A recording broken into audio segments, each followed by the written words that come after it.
Santiago Penha é eleito no Paraguai, é uma continuidade do Partido Colorado, o partido de direita, e vários desafios agora vêm para esse novo presidente. Lembrando que o Paraguai, até 2018, era conhecido quase como um tigre aqui da América do Sul, tamanho seu crescimento econômico, mas desde 2018 a crise apertou um pouquinho, e vai lembrar que ele vai ter uma série de desafios, com o aumento da criminalidade, com a questão também da negociação Itaipu, e também com questões geopolíticas envolvendo a China. Vamos discutir um pouco o futuro do Paraguai. Outra notícia importante também está relacionado ao Prigozhin, que deu denúncias, cara, fez pronunciamento público, inclusive, tá? Criticando Gerasimov e Shoigu novamente, que são lideranças militares da Rússia, e considerando abandonar a frente de batalha caso munições e apoio da Rússia não venha para o grupo Wagner. Claro que isso pode ser um certo jogo de cena, já vão entender por quê, tá? Especulações aqui, galera. Ninguém sabe, né? Excetuando o Prigozhin, claro, Putin e os membros de alto escalão. Porque a Rússia, ela vem fazendo ataques bastante fortes, depois que a Ucrânia se posicionou, galera, também, atacando posições da Crimeia, algumas posições em Kherson também, e inclusive com o Zelensky telefonando para o Macron e falando, a gente vai fazer a nossa contraofensiva agora em maio e em junho. E para finalizar, está rolando uma negociação entre África do Sul e Rússia para saber como que o Putin pode participar da conferência dos BRICS. Lembrando que, em tese, se o Putin pisar na África do Sul, ele vai ser preso. Se vocês querem entender um pouco mais sobre esses assuntos, e muito mais também sobre geografia, geopolítica, atualidades, política, polêmicas, enfim, tudo para você se manter sempre bem atualizado, já se inscreve no canal, deixa seu like, compartilha esse vídeo, que eu, professor Ricardo, conto muito com a sua ajuda. Belezinha? Pessoal, para quem não me segue no Instagram, hein, @prof_Ricardo Marcílio, me segue lá. E caso você queira ter acesso ao curso mais completo de Geografia, Geopolítica e Atualidades da internet brasileira pelo preço mais competitivo, pessoal, menos 70 centavos por dia, você ter acesso a resumos mensais com os principais acontecimentos, tanto do mundo quanto do Brasil, aulas também sobre reforma judicial em Israel, o conflito das Coreias, a questão em Mianmar, o conflito no Sudão, tudo que você possa imaginar tá lá na plataforma e semanalmente novas aulas são colocadas. Vale lembrar também que eu tô concorrendo, pessoal, ao Prêmio Best, tá? De melhor educador da internet brasileira. Olha que honra, hein? Tenho nem roubo pra isso, tá? E se você puder apoiar, cada voto, pessoal, você pode dar um voto a cada 24 horas, eu vou agradecer demais. Tamo junto? Então bora lá pro vídeo, ó. Seguinte, a gente teve, né, como já era um pouco esperado, convenhamos, a oposição até chegou a fazer um barulho, tal, essas coisas, pesquisas indicavam uma diferença muito menor do que de fato houve, né? Mas o Santiago Penha, que é do atual Partido Colorado, ele tá desde, que nem eu falei, né, nos últimos 76 anos, só perdeu uma eleição.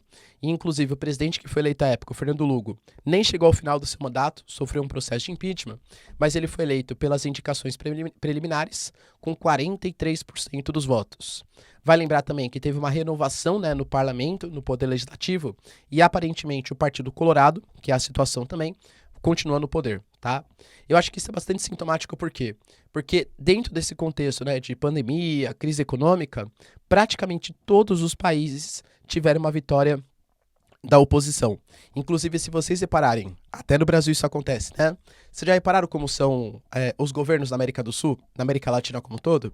Entra o governo de esquerda, aí fazem besteira, entra o governo de direita. Aí fazem besteira, entra o governo de esquerda, faz governo de direita, né? Aí fica tendo uma variação, direita, esquerda. E, de fato, no Paraguai, talvez seja uma exceção a isso.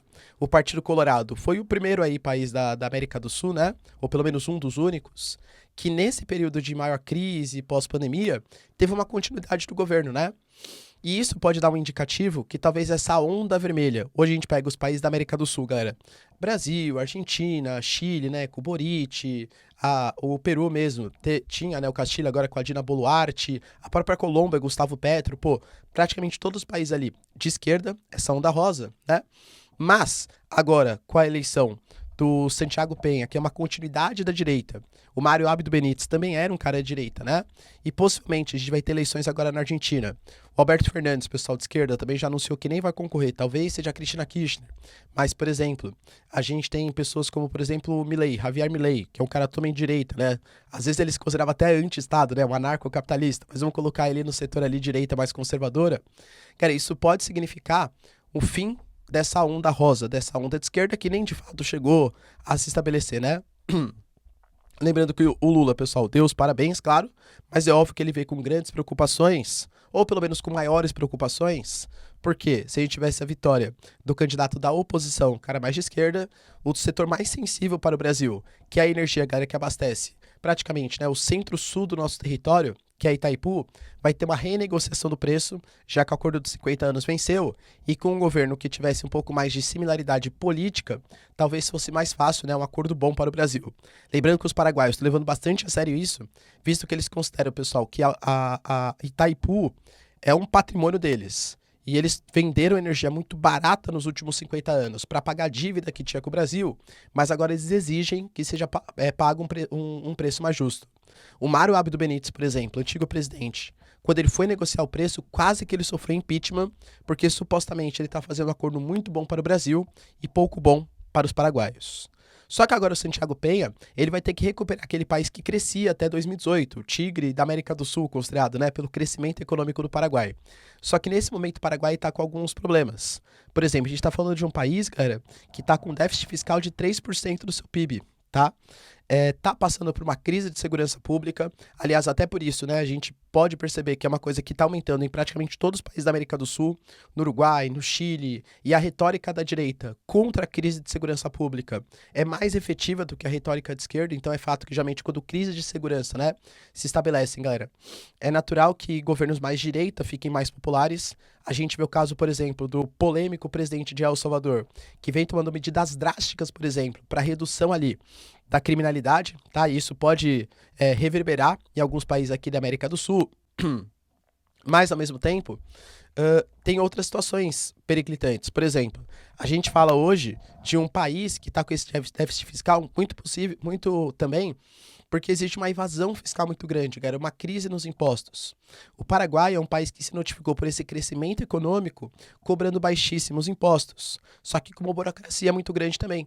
Isso está fazendo com que o Paraguai não tenha dinheiro, por exemplo, para fazer alguns programas sociais, que são essenciais para a redução da desigualdade, principalmente para uma classe camponesa e para a classe indígena, que reclama da falta de assistência do Estado. A gente está falando de um país, por exemplo, que tem 64% da população na informalidade. Cara, isso contribui menos para a Previdência, arrecada menos impostos. O Estado, ele consegue ter menos dinheiro, para conseguir promover políticas públicas. Ao mesmo tempo, o governo promete fazer reformas estruturantes, muito possivelmente para incluir essa população que vive na informalidade na massa de trabalhadores. Outra questão sensível também está ligado ao campo, né, do Paraguai.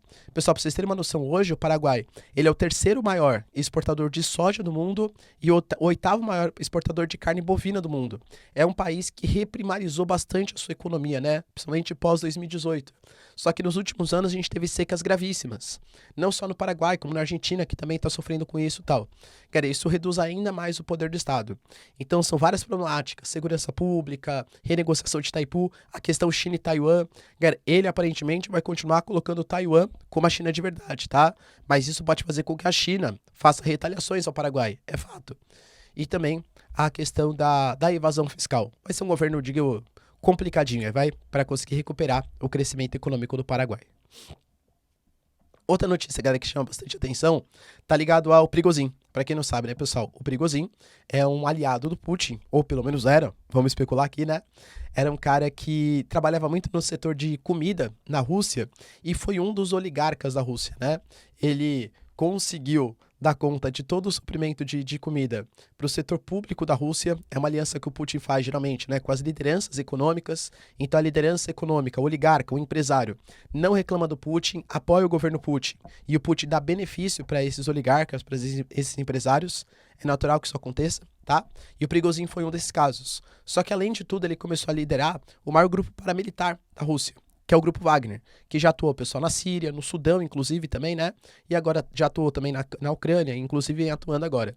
E eu diria que o Prigozhin, o Grupo Wagner, é o grupo que está conseguindo ter mais sucesso na Ucrânia. Principalmente avanço, por exemplo, em Soledar, em Bakhmut, em outras posições. E segundo a narrativa oficial, tá? O que o Prigozhin vem colocando, já vou especular porque talvez isso não seja tão verdade assim, isso está gerando um certo ciúme dentro das posições de comando da Rússia, principalmente do Gerasimov e do Shoigu, tá? Dessas duas figuras. E aí, essas duas figuras estariam, segundo o Prigozhin, boicotando o Grupo Wagner, reduzindo munições, reduzindo equipamentos, apoio logístico e tal. Então, enquanto no início o Prigozhin era um membro a mais, além do exército oficial da Rússia, agora ele está se destacando a mais do que o exército da Rússia. Esse é o fato. O Prigozhin coloca, por exemplo, que nesse momento ele só tem de 10 a 15% das munições que ele deveria ter para conseguir garantir Bakhmut. As informações oficiais dão conta que a Ucrânia está perdendo Bakhmut, tá? Isso não quer dizer que vai ter um contra-ataque e tal.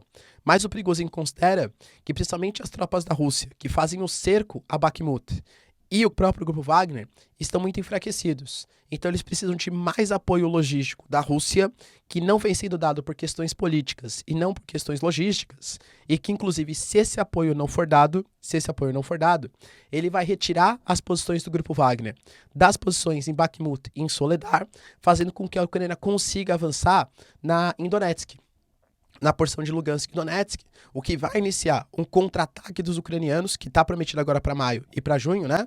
Hoje é dia 1º de maio. E, inclusive, pode significar a retomada dos territórios. Existe, segundo ele, tá? Uma disputa de poder muito forte dentro do próprio exército da Rússia. Isso pode acabar colapsando, porque vai ser uma desobediência do Prigozhin. Cara, você não pode desobedecer, né? O líder, o Putin, ainda mais no meio de uma guerra. Então pode significar o colapso de popularidade do Putin, a eclosão de uma guerra civil na Rússia e o fim da Rússia, que aliás seria o sonho dos países ocidentais, segundo o próprio Prigozhin. Então qual que é a solução para isso? Fazer com que o Gerasimov e o Shoigu se convençam que é importante sim apoiar o Grupo Wagner. Professor, isso está de fato acontecendo? Olha, é difícil, né, a gente saber exatamente como que tá. O Prigozhin fala que dia 15 de maio é quando no máximo vai começar essa contraofensiva, mas vamos tentar especular aqui, né? Sai da informação, entra no campo da análise aqui.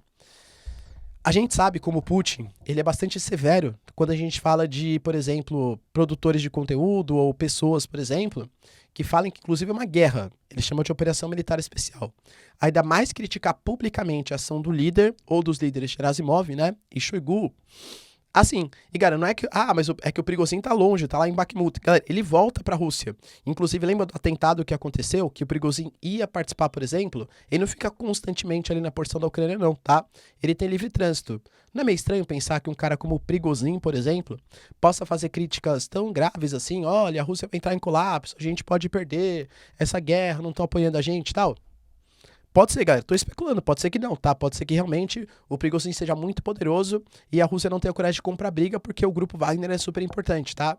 Mas há especulações rolando que isso pode ser como se fosse uma tática. Quer dizer então que o Prigozhin tá reclamando, quer dizer que as posições ali próximas de Bakhmut e Soledar estão fracas. Então, Ucrânia, quando for começar meu contra-ataque, posso partir para aquelas posições. Quando, na verdade, aquelas posições estão muito bem ocupadas e foi como se fosse uma espécie de armadilha feita por declarações. Guerra híbrida, pessoal. Tudo, desconfia de tudo e todos, tá? Essa guerra híbrida para que, de fato, os ucranianos caiam numa armadilha, numa posição que a Rússia está mais poderosa. Vai lembrar, galera, que o Zelensky, ele fez o anúncio, né? Falei pra vocês ontem, o contra-ataque, ele está começando. O ministro da Defesa considerou que só tá esperando, galera, o comandante falar que sim. Não sei se o comandante é o Zelensky ou os Estados Unidos, claro, tá? E o Zelensky falou, inclusive com o Macron, falou que o contra-ataque ele está pronto, ele só não pode ainda dar detalhes, tal, de quando que vai acontecer, mas que muito possivelmente vai ser em maio, só não vai dar detalhes de por onde que vai ser, se vai ser pela Crimeia, se vai ser por Kherson, se vai ser pela região de Kharkiv, enfim, não há detalhes ainda, ou todos ao mesmo tempo, né, de como exatamente isso vai acontecer, mas o próprio Zelensky já falou pro Macron que sim, isso vai acontecer. Então será que é o enfraquecimento da Rússia, uma falta de coesão, galera, militar? Ao mesmo tempo, a gente tem notícias da Rússia fazendo retaliações gigantescas ao ataque que a Ucrânia fez à Crimeia, por exemplo. A gente falou, lembra, do ataque que foi feito ao reservatório de combustível, que formou aquela imagem, né? De uma explosão, parece, não é claro, né? Mas parece uma bomba nuclear, galera. Aquela imagem mexe muito, né? Ainda mais na Crimeia, que é um dos pontos mais disputados.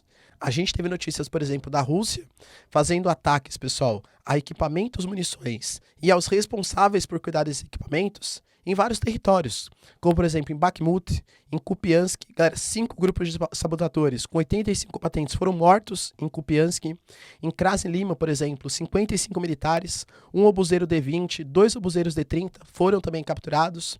Na região da Kharkovia, a gente teve um depósito de munições da Brigada Mecanizada. Tudo isso informação do Ministério da Defesa da Rússia, tá? Ao mesmo tempo, em Donetsk e Lugansk, 2 grupos de sabotadores, 330 militares ucranianos, todos eles capturados ou mortos pela força da Rússia. E nas posições em Kherson, a gente está falando de 15 militares e uma série de obuseiros também, além de outros combatentes. Ou seja, foi um grande ataque, está sendo contra-ataque, mísseis estão sendo disparados como uma resposta ao que a Ucrânia fez na Crimeia. Então não sei até que posição existe essa fragilidade. Mas, ao mesmo tempo, a gente teve novamente a troca, por exemplo, do comandante da logística da Rússia, às vésperas do contra-ataque ucraniano. Então as informações elas estão muito dúbias. O próprio ISW, por exemplo, ele colocou uma imagem bem legal, eu digo assim, a informação, né, o gráfico, de mais uma troca de comandante. Quando você troca o comandante, dá a entender que alguma coisa está complicada, tá? E aí, quem vocês acreditam mais? Nos ucranianos ou nos russos? Deixa aí nos comentários.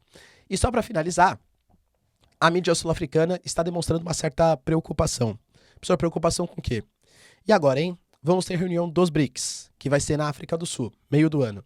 Uma reunião super importante. Discutir a possibilidade de entrada de outros 19 membros, a consolidação de um grupo que de oposição ao G7, né? Uma mudança do paradigma do que é ser os BRICS está sendo colocado também. E com a possibilidade de uma moeda comum, talvez o yuan. Tá? Ou seja, é essencial a presença da Rússia. Só que a África do Sul faz parte do TPI, do Tribunal Penal Internacional. E, em tese, quando você faz parte do TPI, você tem que respeitar as deliberações. E o Putin hoje é considerado um criminoso de guerra pelo TPI. Caso o Putin, de maneira oficial, tá, pise na África do Sul, em tese a África do Sul deve prender o Putin, convocar membros de organizações internacionais como a Interpol e extraditar ele para a Corte de Haia. Você acha realmente que isso vai acontecer? Que a África do Sul vai prender o Putin e mandar praia? Só que então vai estar desrespeitando o TPI. E aí, quem que a África do Sul apoia? O TPI ou a Rússia? O TPI ou o Putin? O G7, né? Membros aí do TPI ou Putin? Não sabemos, tá? Aparentemente a África do Sul está tentando negociar com o Putin que seja por videoconferência, porque daí ele não pisa na África do Sul e ao mesmo tempo participa da reunião do G20. Do G20 não, dos BRICS, perdão. Tudo bem, galera? Belezinha? Pô, galera, se vocês curtiram o vídeo, então, ó, já deixa seu like, se inscreve no canal. Tamo junto. Beijos, abraços e tchau, tchau.